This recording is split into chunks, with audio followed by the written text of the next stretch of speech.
खांडवा गांव में 7 बजने को थे और हर शाम की तरह आज भी चारों ओर घंटे की आवाज गूंज रही थी।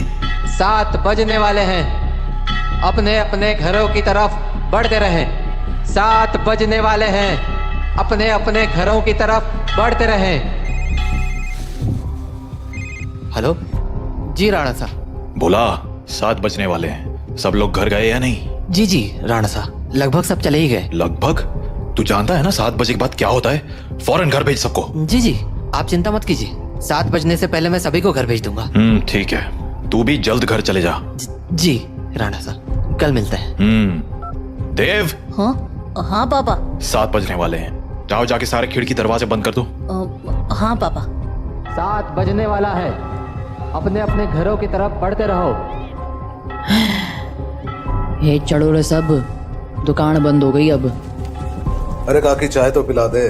रे बावड़े, घंटी की आवाज ना सुन के तेने 7 बजने को है, जल्दी से घर निकल वरना। अरे बुढ़िया तू बहुत सोचती है, ये सब बस फालतू की बातें हैं, इतना दिमाग मत लगाया कर। बब्बन बेटे, थारे से बहस करने का समय ना है हमारे पास।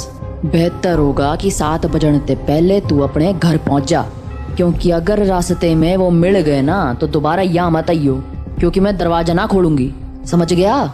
जा यहाँ से अब। हाँ जाता हूँ। हाँ बोलो राणा सा। काकी सब लोग घर चले गए ना? हाँ सब चले गए। ठीक है, आप भी याद से खिड़की दरवाजे बंद कर लेना। रोज फोन करके यही बोले है तू।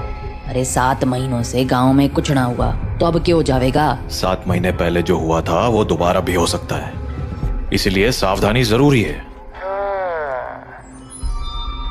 पापा। हाँ? सारे खिड़की दरवाजे लगा दिए। और पर्दे लगाए? पर्दे क्यों? खिड़कियां लगा तो दी हैं, और वैसे भी वो लोग तो तभी अंदर आ सकते हैं ना जब उन्हें अंदर बुलाया जाए, तो फिर। देव, होश में हो? ये क्या बोल रहे हो? अरे हम पर्दे उनसे छिपने के लिए थोड़ी लगाते हैं, बल्कि इसलिए लगाते हैं ताकि हम उन्हें ना देख सके, उनसे बात ना कर सके और उनके बहकावे में ना आ सके।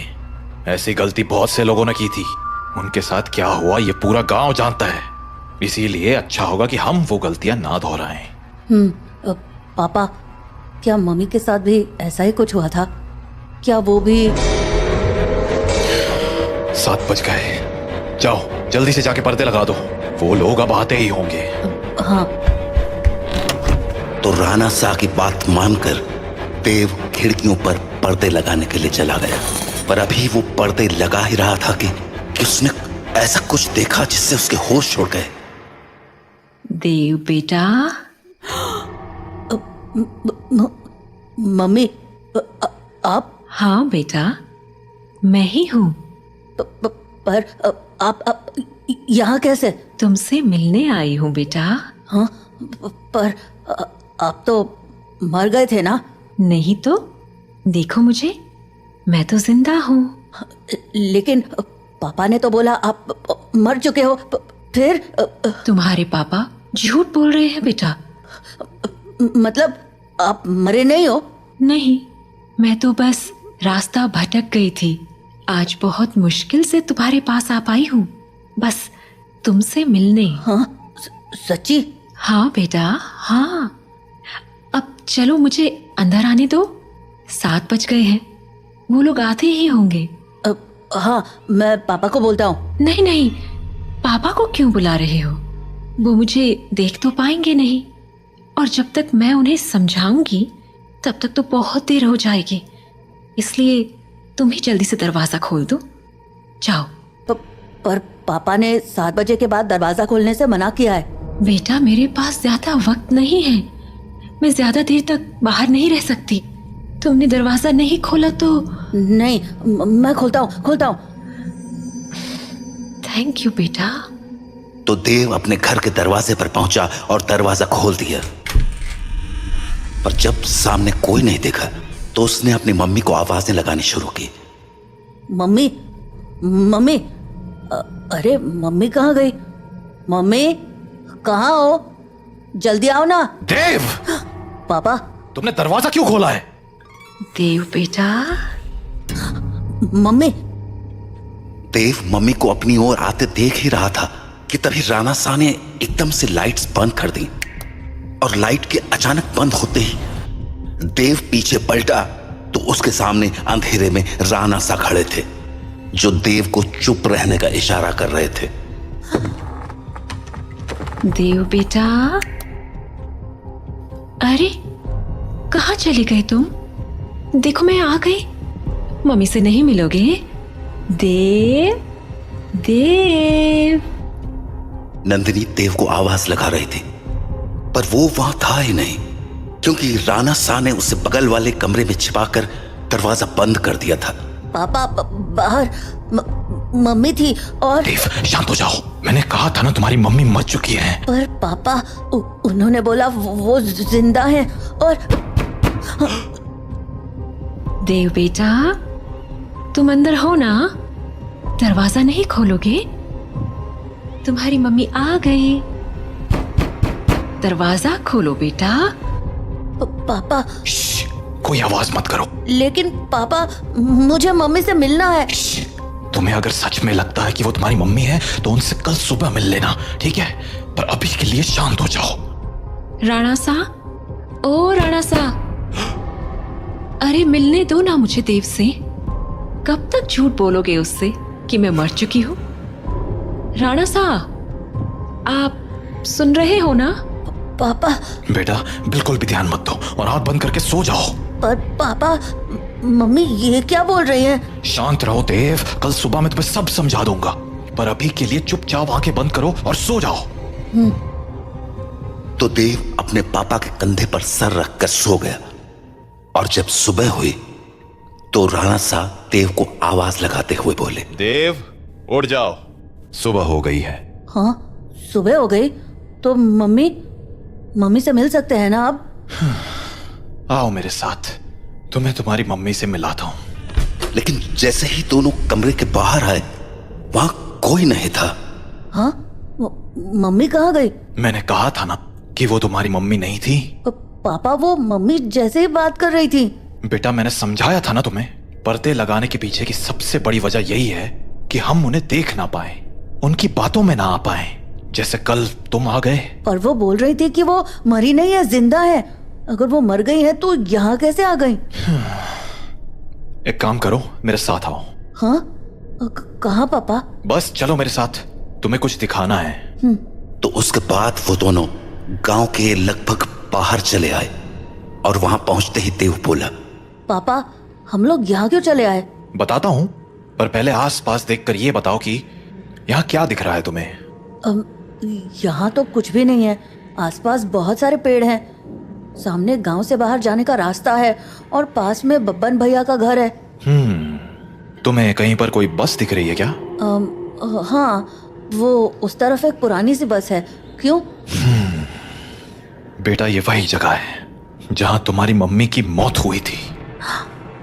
हाँ, उस दिन हमें शहर से लौटने में देरी हो गई थी और गांव पहुंचते पहुंचते सुबह के 4 बज गए। सूरज निकलने में थोड़ा वक्त था तो गांव के सभी घरों की खिड़की दरवाजे बंद ही थे, इसीलिए सुबह होने तक हमारे पास झाड़ियों में छिपे रहने के अलावा कोई चारा नहीं था। हम लोग एक झाड़ के पीछे छिपे ही थे कि मैंने तुम्हारी मम्मी की एक आवाज सुनी।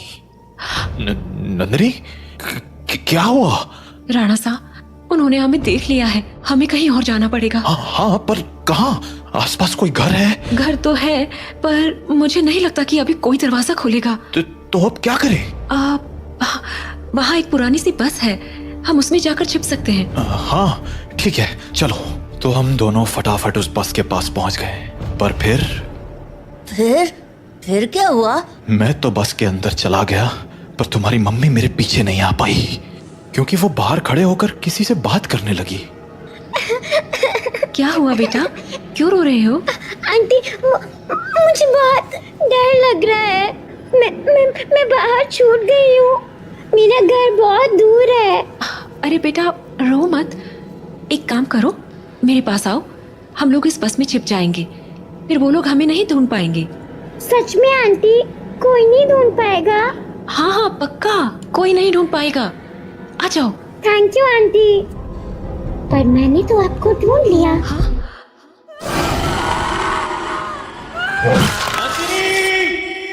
मैं नंदिनी को बचाने के लिए बस के बाहर जाने लगा, पर तब तक बहुत देर हो चुकी थी। बस को उन लोगों ने चारों तरफ से घेर लिया था। हेलो अंकल, बाहर आओ ना, खेलो हमारे साथ। और शायद मुझे देखकर हंसे जा रहे थे। बाहर आओ ना, खेलो हमारे साथ। उन आवाजों को सुन मैं इतना घबरा गया कि अपनी जगह से हिल भी ना पाया। पर थोड़ी ही देर बाद वो आवाजें आनी बंद हो गईं और गांव के लोगों की आवाज सुनाई देने लगी। मैं समझ गया था कि सुबह हो चुकी थी, तो मैं बस के बाहर निकलकर तुम्हारी मम्मी को आवाज लगाने लगा। पर वहां अब कोई नहीं था। मैं कई दिनों तक उसके लौटने का इंतजार करता रहा, पर वो नहीं लौटी।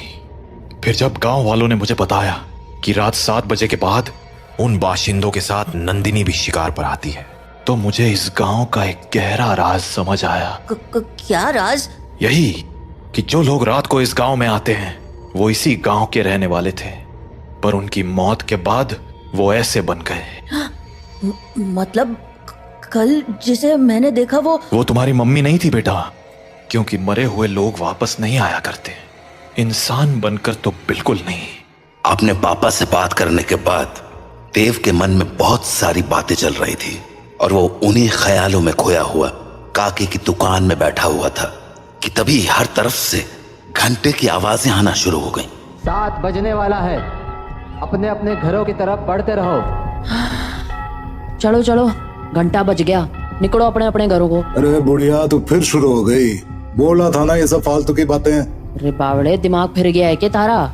जानता है ना 7 बजे के बाद बाहर के हुए है, कच्चा चबा जावेंगे वो बाशिंदे। अच्छा, और तुझे कैसे पता कि वो कच्चा चबा जावेंगे? क्योंकि आज तक जो भी रात को बाहर रुका है वो मारा ही गया है। अच्छा, फिर थारा राणा सा कैसे बच गया? हाँ, वो भी तो फंसा था ना रात को अपनी लुगाई के साथ। मैंने बोला ना, थारी फालतू बातें सुनने के लिए हमारे पास टेम ना है। जा निकल अब यहाँ से। हाँ हाँ, जाता हूँ। इतना कहकर बब्बन वहां से चला गया, पर बब्बन की बात ने देव का ध्यान जरूर खींच लिया था। तो वो भी अब ये सोचने लगा था कि उस रात उसकी मम्मी तो मर गई, पर पापा कैसे बच गए। वो ये सब बातें सोच ही रहा था कि तभी काकी बोली, अरे छोरे, हाँ बात ना सुनी क्या तूने हमारी? बोला ना घर निकल। जी काकी। तो देव हड़बड़ाता हुआ काकी की दुकान से बाहर निकल आया। वो घर के लिए निकलने ही वाला था कि उसके मन में एक और ख्याल आया और वो सीधा बब्बन के पीछे चल पड़ा। बब्बन भैया। क्या हो गया छोरे, कहाँ भागा चला रहा है? वो मुझे ना आपसे एक बात पूछनी है। पूछ। वो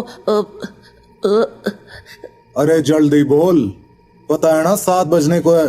तू घर नहीं पहुंचा तो तारा बाप सर पीट लेगा। वो आप वहाँ काकी को बोल रहे थे ना कि एक रात मेरे पापा और मम्मी बाहर रह गए थे और मम्मी को तो उन लोगों ने मार दिया था, पर पापा किसी तरह बच गए। अरे तुम्हारे पास मारी ही बात दोहराने आया है के? जल्दी पूछना के पूछने तने। नहीं, मैं ये बोल रहा था कि आपका भी घर उसी टूटी फूटी बस के पास है ना? हाँ तो आपने कुछ देखा था क्या? कमाल है, बाप अंधा कानून और बेटा सरलॉक। हाँ देखा था, सब देखा था। कैसे उन बाशिंदों ने थारी माँ को नोच खाया था। खाना तो वो थारे बाप को भी चाहते थे, और थारा बाप साला बस में छिपा बैठा था और वो लोग न जाने क्यों अंदर ना जा पा रहे थे। वो सारे लोग सूरज निकलने तक बस को घेरे खड़े थे। कोई बस को पीट रहा था तो कोई चीख रहा था, पर अंदर कोई ना जा पा रहा था। पर वो लोग घुस क्यों नहीं पा रहे थे? क्योंकि 7 बज गए, बातचीत का टाइम खत्म। अब चल हमारे साथ। नहीं, मैं घर जाता हूँ। रे बावले, अब घर जाने का मौका खत्म हो गया। आधे रास्ते में ही कोई ना कोई नोच खावेगा तुझे। चल हमारे साथ। तो बब्बन देव को लेकर अपने घर चला गया। वहीं राणा सा अपने घर में परेशान हुए जा रहे थे। ये देव कहाँ रह गया? अब तक घर क्यों नहीं आया? काकी को पूछता हूँ। हेलो काकी। हाँ राणा सा, हमारे को लग ही रहा था कि थारा फोन आवेगा। सब लोग जा चुके हैं और दरवाजे खिड़कियां भी लगा ली हैं मैंने। इसलिए चिंता मत। काकी, देव है क्या वहाँ? हाँ देव, वो तो कब का निकल गया यहाँ से। देव घर नहीं लौटा है क्या? तुम एक काम करो सा, बाकी लोगों को फोन करके पूछ ले, क्या पता देव किसी के यहाँ रुक गया हो। ठीक है। जहाँ राणा सा देव को हर जगह ढूंढे जा रहे थे, वहीं देव बब्बन के साथ उसके घर चला आया था। तो अभी वो दोनों साथ में बैठे ही थे कि देव को बाहर से एक जानी पहचानी आवाज सुनाई पड़ी। बब्बन, ओ बब्बन, देख मैं आ गई। ये तो मेरी मम्मी की आवाज है। सही पहचाना छोड़े, तारी मम्मी ही है बाहर। अब एक काम कर, यहीं रुक और यहाँ से तमाशा देख। तो बब्बन खिड़की के पास गया और पर्दे हटा दिए। हाँ छोरी, बुला रही थी ना मने, ले देख मैं आ गया। कितना इंतजार कराता है तू। इंतजार? अरे अभी तो आई तू। मैं तो रोज ही आती हूँ, तू मुझसे कभी मिलता ही नहीं। अरे थारे से तो रोज बात करूँ हूँ मैं। हाँ, पर मिलने का मतलब बस बात करना थोड़ी होता है, करीब भी तो आना होता है ना। अच्छा, मारे करीब आना साथा ने। और नहीं तो क्या, खोल ना दरवाजा। कमाल है छोरी, तू भी अपने राणा सा को इतनी जल्दी भूल गई। जो राणा सा देखेंगे नहीं, वो उन्हें पता कैसे चलेगा। कमाल है तू भी। वैसे थारे बेटे का क्या, वो तो देख सके है ना। ओफो बब्बन, तू भी ये क्या बातें करने लगा। हम दोनों के बीच में किसी दूसरे का क्या काम। जाना, दरवाजा खोल देना, मुझे तेरे से अच्छे से मिलना है। अच्छा चल ठीक है, खोल ही देता हूँ दरवाजा अब। तो बब्बन दरवाजा खोलने जा ही रहा था कि देव बोला, बब्बन भैया दरवाजा मत खोलना, वो मेरी मम्मी नहीं है। अरे यो बात तो मने भी पता है, यो थारी माँ तो अब बिल्कुल ना रही। अरे बब्बन भैया मैं सच कह रहा हूँ, वो इंसान नहीं है। वो इंसान है या नहीं, ये तुझे अभी पता चल जाएगा, तू बस देखता जा। तो इतना कहकर बब्बन ने दरवाजा खोल दिया और सामने खड़ी नंदिनी से बोला, हाँ छोरी, मिलना था ना तने मारे से, आजा अंदर आजा। बब्बन की बात सुनकर देव के तो होश ही उड़ गए, पर तभी कुछ अजीब हुआ। उसने देखा कि उसकी मम्मी दरवाजे पर तो खड़ी थी, पर दरवाजे से अंदर नहीं आ रही थी। क्या हो गया, रुक क्यों गई, आजा अंदर। नंदिनी कुछ देर तो वैसे ही खड़ी रही, पर फिर बोले, तू बाहर क्यों नहीं आ जाता बब्बन, मैं तुमसे यहीं मिल लूंगी। अरे अभी तो अंदर बुलाने को कह रही थी, अब बाहर बुला रही। देख छोरी, आना तो तुझे ही पड़ेगा, अब सोच ले। तू भी ना बब्बन, कितना इंतजार कराएगा, आ जाना बाहर। नंदिनी के जवाबों को सुनकर देव के मन में बहुत सारे सवाल उठने लगे थे, जैसे कि उसकी मम्मी घर के अंदर क्यों नहीं आ रही थी और वो बार बार बब्बन को बाहर आने को क्यों कह रही थी। देव धीरे धीरे बब्बन के पास पहुंच गया, पर इससे पहले कि वो बब्बन से कुछ पूछता, उसे नंदिनी ने देख लिया और वो बोली, अरे बेटा देव, तुम भी यहाँ हो, आओ ना, मम्मी से नहीं मिलोगे, कल हम मिल नहीं पाए थे ना, आ जाओ आज मिलते हैं। देखो बाहर तुम्हारे साथ खेलने के लिए इतने सारे बच्चे भी हैं, हम खूब मजे करेंगे, आ जाओ बेटा। नंदिनी और उसके साथ उन बच्चों की टोली को देखकर देव को डर तो बहुत लगा, पर उसने नंदिनी की बातों पर ध्यान न देते हुए बब्बन से पूछा, बब्बन भैया दरवाजा तो खुला है और आपने मम्मी को अंदर आने को भी बोल दिया है, फिर वो अंदर क्यों नहीं आ रही हैं? और ये बच्चे भी बाहर ही खड़े हैं, क्यों? समझदार लगे तू, सही सवाल पूछना जाने। हाँ मतलब यो कि जिस रात मैंने थारी माँ को मरते हुए देखा, उस रात मैं भी यही सोच रहा था कि आखिर इन बाशिंदों ने थारे बाप को क्यों नहीं मारा, वो बस के अंदर क्यों ना गए। तो अगली सुबह मैं बस के अंदर गया, ये देखने कि आखिर वहां ऐसा था क्या जिसने उन बाशिंदों को रोक दिया था। पहले तो मुझे कुछ समझ नहीं आया, पर फिर मुझे जवाब मिल गया। क्या जवाब? वो देख। हाँ? यो है रुद्राक्ष की माला, यही वो चीज थी जिसने थारे बाप की जान बचाई थी। बस के अंदर यही लटकी हुई थी, मने इसके पीछे की वजह तो ना मालूम है, पर इतना जरूर पता है कि इस रुद्राक्ष की माला को दरवाजे पे टांग दो तो ये साले चाकर भी घर के अंदर नहीं घुस पाएंगे। सच में? और नहीं तो क्या। तो आपको पक्का पता है कि ये इसी रुद्राक्ष के कारण अंदर नहीं आते हैं? रुद्राक्ष उतार के दिखाऊं? देखेगा क्या होता है? नहीं नहीं नहीं। छोरे, ये कोई पहली बार नहीं कराया मैंने। सारी जांच करने के बाद ही अपने दरवाजे पे टांगा है इस रुद्राक्ष को, समझ गया? ये ले, तारे बाप ने फोन में ला दिया। हेलो, हाँ राणा सा, हाँ चिंता ना करो, थारा छोरा हमारे पास ही है और पूरी तरह सुरक्षित है। चलो, शुभ रात्रि।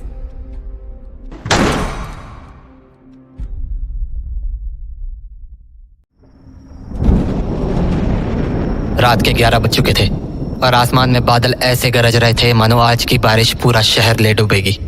उस रात विजय को ऑफिस से निकलने में देरी हो गई थी और मौसम देखकर उसे अंदाजा हो चुका था कि बारिश बहुत तेज होने वाली थी।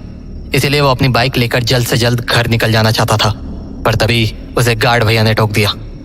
अरे विजय जी, इतनी रात गए कहाँ जा रहे हैं आप? कहाँ जाऊंगा भैया, इस वक्त अपने घर जा रहा हूँ। पर विजय जी, अभी निकलना ठीक नहीं होगा। अरे कोई बात नहीं भैया, रेनकोट है ना, नहीं भीगूंगा।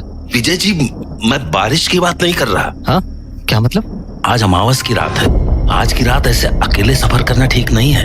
अरे अमावस है तो क्या हुआ, क्या बोल रहे हो आप? विजय जी, कहते हैं अमावस की रात में प्रेत सबसे ज्यादा ताकतवर होते हैं, इसलिए अच्छा होगा कि आप आज अकेले न जाएं, कल सुबह चले जाइएगा। हो गया आपका गार्ड साहब, या और भी कहानियां सुनानी है? विजय जी, मैं गार्ड साहब प्लीज यार, निकलने दो मुझे अब, वरना कहीं बारिश आ गई ना तो बीच रास्ते में फंस जाऊंगा। विजय अपनी बाइक से निकलने ही वाला था कि गार्ड साहब ने उसे फिर से टोक दिया। विजय जी देखिए, मैं जानता हूँ आप मुझसे ज्यादा पढ़े लिखे हैं और आप भूत प्रेत इन सब चीजों को नहीं मानते, फिर भी आप इसे रख लीजिए। ये क्या है? हनुमान जी का लॉकेट है विजय जी, ये आज रात आपकी रक्षा करेगा। अरे गार्ड साहब, मुझे कुछ नहीं होगा, और मैंने कहा ना मैं इन सब में। इसको आप अपने पास रख लीजिए, हमारा मन रखने के लिए ही सही, पर बस आप रख लीजिए इसको। आप भी ना गार्ड साहब, लाइए। खुश? चलो अब मैं, बाय, गुड नाइट। इतना कहकर विजय बाइक लेकर वहां से निकल गया। हे बजरंगबली, विजय जी की रक्षा करना। बारिश शुरू हो चुकी थी और विजय अपनी बाइक तेज रफ्तार से भगाया जा रहा था, पर आज उसे अपने घर का रास्ता कुछ ज्यादा ही लंबा लग रहा था। वो तेज बारिश में बचता बचाता आधे रास्ते तक तो पहुंच गया, पर बाकी का रास्ता तय करने की उसकी हिम्मत नहीं बची थी। तभी उसे अपनी बाईं तरफ जाता हुआ एक रास्ता दिखा। वो रास्ता दरअसल एक शॉर्टकट था। विजय उस शॉर्टकट के बारे में जानता तो था, पर वो कभी भी उस रास्ते से अपने घर नहीं गया था, क्योंकि वो रास्ता बेहद खराब था और तो और हर तरफ हमेशा एक अजीब सी खामोशी छाई रहती थी। पर आज विजय के पास कोई दूसरा चारा नहीं बचा था, इसीलिए उसने अपनी बाइक उसी कच्चे रास्ते की तरफ मोड़ ली। तेज बारिश के कारण आज वो रास्ता और भी खराब हो चुका था, पर विजय फिर भी धीरे धीरे उस रास्ते को पार किए जा रहा था। लेकिन कुछ ही देर बाद मौसम ने दोबारा करवट बदली। बारिश और हवाओं की रफ्तार इतनी ज्यादा तेज हो गई कि बाइक का आगे बढ़ना भी मुश्किल हो रहा था।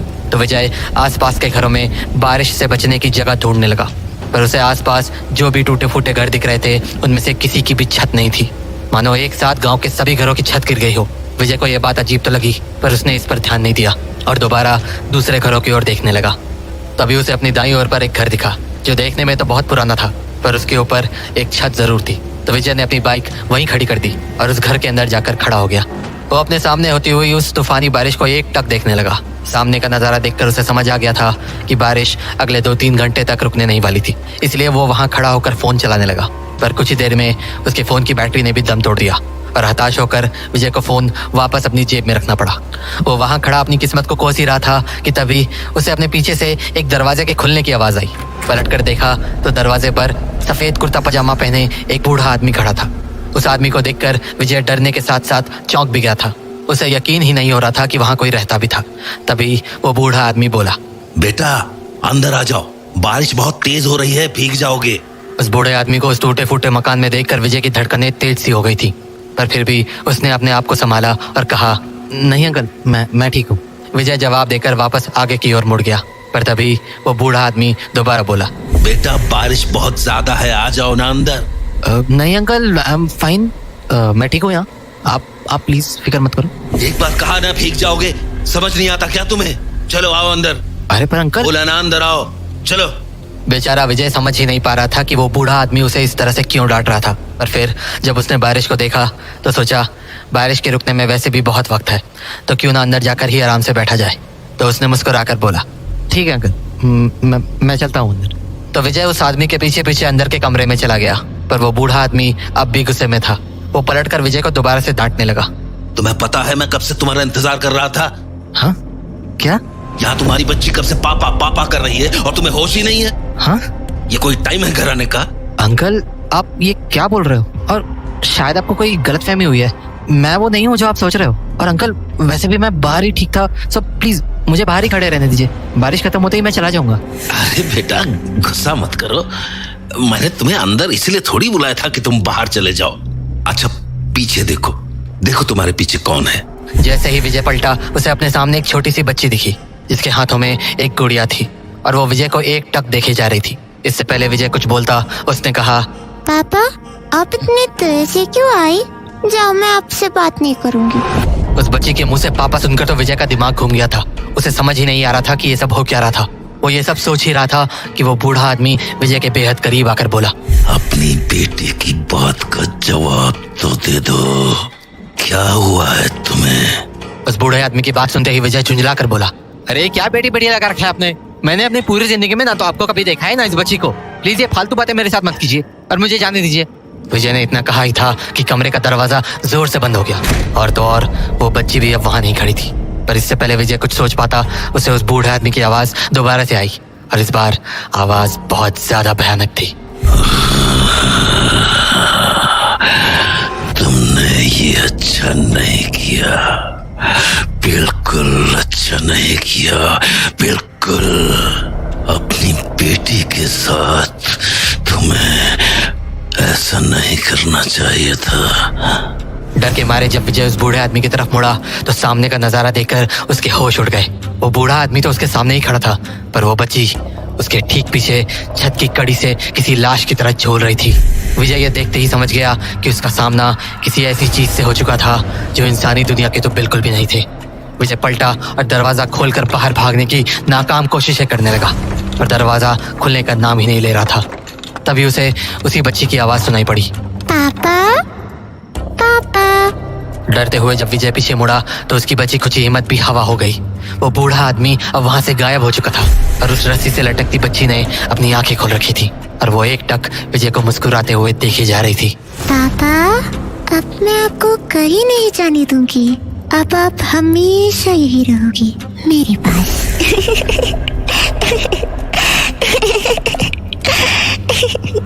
विजय के दिमाग ने अब काम करना बंद कर दिया था। उस हंसी को सुनकर उसके हाथ पांव सब ठंडे हो चुके थे, इसीलिए उसने पलटकर दोबारा दरवाजा खोलने की सोची। पर जैसे ही वो पलटा उसने अपने ठीक सामने उसी बूढ़े आदमी को खड़ा पाया।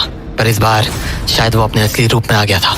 उसके पूरे शरीर पर खून के धब्बों के निशान थे और उसके पेट से उसकी आंतें बाहर आ रही थी। तभी वो बोला, अब तुम हमेशा यही रहोगे हमारे साथ।